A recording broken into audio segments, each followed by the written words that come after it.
గత కొద్ది రోజులుగా మంచువారి కుటుంబంలో వివాదాలు నెలకొన్న సంగతి తెలిసిందే. ఈ క్రమంలోనే మంచు మోహన్ బాబు, ఆయన చిన్న కుమారుడు మనోజ్ కుమార్ ఇద్దరూ కూడా ఒకరి మీద ఒకరు దాడులు చేసుకున్నారు, కేసులు పెట్టుకున్నారు. ఈ క్రమంలోనే మోహన్ బాబు ఆవేశంతో టీవీ9 జర్నలిస్ట్ మీద మైక్తో దాడి చేశారు.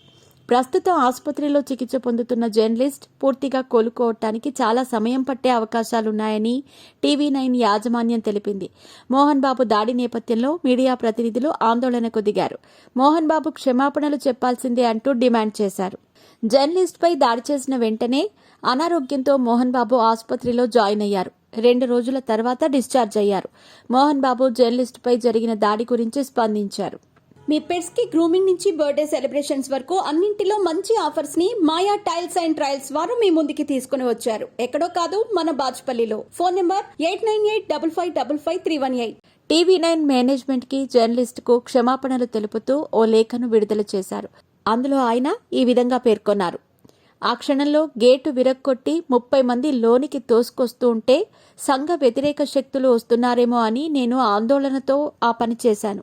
మీడియా మిత్రుడిపై అనుకోకుండా దాడి చేయటం జరిగింది. తన వల్ల జరిగిన ఇబ్బందికి క్షమాపణలు చెబుతున్నాను.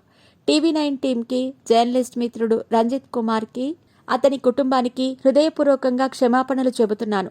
మీకు, మీ కుటుంబానికి కలిగిన మనోవేదనకు చింతిస్తున్నాను అంటూ లేఖలో పేర్కొన్నారు.